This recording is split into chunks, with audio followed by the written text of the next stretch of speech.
سورہ النازعات میں ہے، کیا تم کو بنانا زیادہ مشکل ہے یا آسمان کو جسے اللہ تعالیٰ نے بنایا ہے، اس کی چھت بلند کی ہے، پھر اس کو برابر کیا، اس کی رات کو تاریک کیا، اس کے دن کو ظاہر کیا، اور اس کے بعد زمین کو ہموار کر دیا، اس سے اس کا پانی نکالا اور چراگاہ نکالا اور پہاڑوں کو اچھی طرح جما دیا۔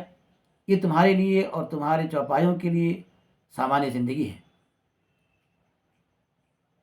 ان آیتوں سے صاف طور پر یہ معلوم ہوتا ہے کہ پہلے آسمان کی تخلیق ہوئی اور پھر اس کے بعد زمین کو ہموار کیا گیا اور اس کے اندر جمادات، حیوانات، نباتات پیدا کیے گئے، جبکہ سورہ فصلت اور سورہ بقرہ کی آیتوں سے بظاہر ایسا معلوم ہوتا ہے کہ زمین کی تمام چیزوں کو پیدا کرنے کے بعد آسمان کی تخلیق ہوئی ہے۔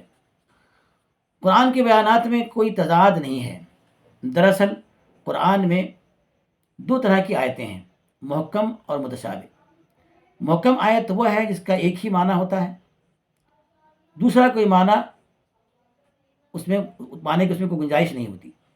متشابہ وہ آیت ہے جس کے اندر کئی معنی کا احتمال ہوتا ہے۔ اصول تفسیر کے مطابق متشابہ آیت کی تفسیر محکم آیت کے مطابق اس کے معنی کے مطابق کرنا ضروری ہوتا ہے۔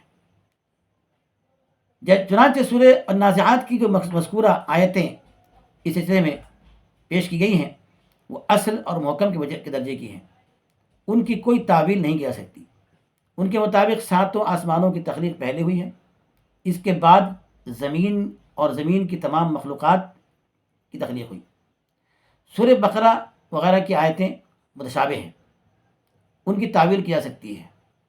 ان آیتوں میں ثم کا لفظ آیا ہے، اور ثم عربی میں دو معنوں کے لیے آتا ہے، تاخیر زمانی کو بتانے کے لیے اور عظمت و بڑائی کا اظہار کرنے کے لیے۔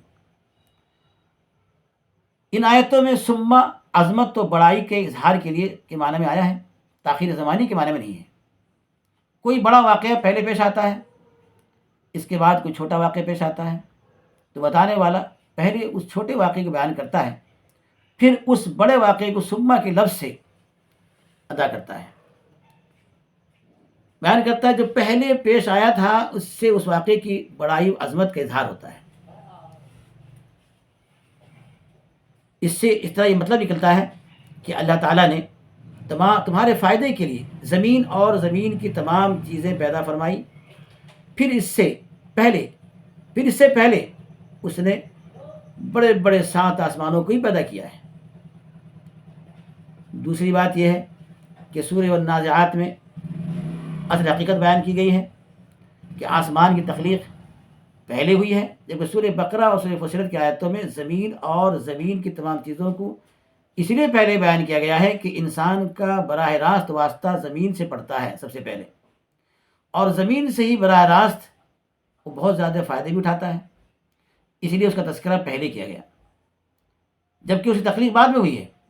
آسمان سے چونکہ انسان براہ راست فائدہ نہیں اٹھاتا، اس لیے اس کا تذکرہ بعد میں کیا گیا، جبکہ اس کی تخلیق پہلے ہو چکی تھی۔ ایک سوال یہ ہے کہ آسمان و زمین کی تخلیق کس چیز سے ہوئی ہے اور کیسے ہوئی ہے؟ یہ بھی ایک سائنسی سوال ہے، اس کا جواب بھی قرآن نے خود دے دیا ہے۔ جو آیتیں پہلے پیش کی گئی ہیں انہی میں سے جواب موجود ہے۔ ان تمام آیتوں میں اگر جوڑا جائے گا، ان جوڑنے سے حقیقت آشکار ہو جاتی ہے کہ اللہ تعالیٰ نے سب سے پہلے پانی کو پیدا فرمایا، اور پانی ہی پر اس کا عرش تھا۔ پانی کی شکل میں پوری کائنات ایک جا مجتمع تھی، جس کی تعبیر قرآن نے رتق کے لفظ سے کی ہے، یعنی آسمان و زمین اور ساری کائنات پانی کی شکل میں ایک ساتھ جڑی ہوئی تھی۔ صرف پانی ہی پانی تھا، پھر پانی کے ایک حصے کو بھاپ کی شکل میں اڑا دیا، پھر اس بھاپ کو دھوئیں کے اندر تبدیل کیا، اور دھوئیں سے 7 آسمانوں کی تخلیق کی۔ پہلے آسمان میں چاند، سورج، ستارے اور سیارے پیدا فرمائے۔ اس طرح سورہ فصلت میں دخان کا جو لفظ آیا ہے وہ اس طرف واضح طور پر اشارہ کرتا ہے۔ پانی کا جو حصہ اوپر بھاپ کی شکل میں اڑ گیا تھا، وہی زمین کا مادہ تیار ہو چکا تھا، پھر اسی زمین کے مادے کو ہموار کر کے انسانوں کی رہائش کے قابل بنایا گیا، اور اس میں پہاڑوں، دریاؤں، جمادات و نباتات اور حیوانات کی تخلیق کر دی گئی۔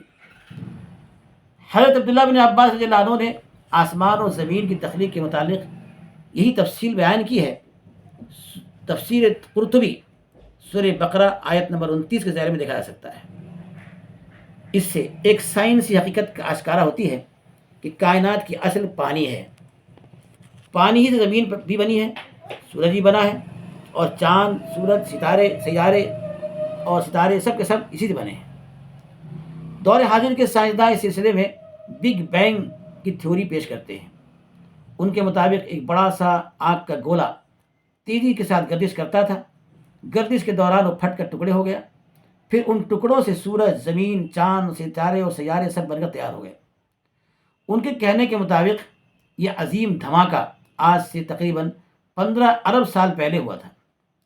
ان کا یہ بھی کہنا ہے کہ زمین کی ابتدا آگ سے ہوئی ہے۔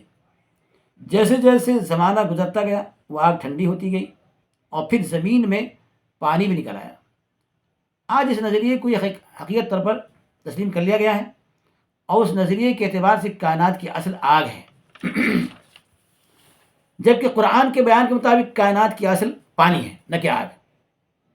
قرآن کے مطابق پانی سے آگ بنی ہے کیونکہ پانی کے اندر آگ موجود ہے، جبکہ موجودہ نظریے کے مطابق آگ سے پانی بنا ہے، گویا کہ پانی آگ کے اندر پانی موجود ہے۔ اب اسی بات کا فیصلہ ہونا چاہیے کہ پانی میں آگ ہے یا آگ میں پانی۔ پانی سے آگ کے نکلنے کا مشاہدہ تو آج ساری دنیا کی کر رہی ہے۔ پن بجلی گھر یا ہائیڈرو الیکٹریسٹی کے ذریعے کے ذریعے دنیا بھر کے بیشتر ممالک پانی سے بجلی کی توانائی حاصل کرتے ہیں۔ یہ بتانے کی ضرورت نہیں ہے کہ بجلی آگ ہی ہے، وہ پانی کے اندر آگ موجود ہے جسے نکال کر انسان اپنی ضرورتیں پوری کرتا ہے۔ ایسی کوئی مثال پیش کی جائے کہ کہیں آگ سے پانی نکالا جاتا ہو، ظاہر ایسی کوئی مثال کہیں نہیں ملے گی۔ اس سے یہ بات ثابت ہوتی ہے کہ قرآن کی بات عقل و تجربے سے مکمل طور پر میل کھاتی ہے۔ یہ پوری کائنات پانی کی شکل میں یکجا مجتمع تھی، ایک ساتھ جڑی ہوئی تھی۔ اللہ تعالیٰ نے پانی سے الگ کر کے ساری مخلوقات کو وجود بخشا۔ تقریباً 100 سال پہلے بگ بینگ کی تھیوری کو ایک مسلمہ حقیقت، سائنسی حقیقت کے طور پر پیش کیا جاتا ہے اور اسے قبول کر لیا گیا ہے۔ یہ تھیوری عقل و تجربے کے بھی خلاف ہے۔ اس کے مطابق اگر آگ سے ندیاں، سمندر، زیر زمین پانی کے ذخائر سب بن گئے تو آج بھی تو آگ سے پانی نکلنا چاہیے، اب کیوں نہیں نکلتا؟ قرآن کے بیان کے مطابق پانی سے سورج جیسے جلتا ہوا عظیم سیارہ بن گیا، تو یہ بات تجربے سے ثابت ہے، آج بھی صحیح ثابت ہو رہی ہے کہ پانی سے اربوں میگا واٹ بجلی نکلتی ہے جو آگ ہی آگ ہے۔ کچھ لوگ بگ بینگ تھیوری کو کی دلیل قرآن سے دیتے ہیں اور قرآن میں کہتے ہیں، قرآن میں رتقن کا جو لفظ آیا ہے اس سے بگ بینگ تھیوری صحیح ثابت ہوتی ہے، لیکن انہوں نے شاید اس آیت کو مکمل نہیں پڑھا۔ سورہ انبیاء کی اسی آیت میں ہے وَجَعَلْنَا مِنَ الْمَاءِ كُلَّ شَيْءٍ حَيٍّ، اور ہم نے پانی ہی سے ہر زندہ چیز کو بنایا ہے۔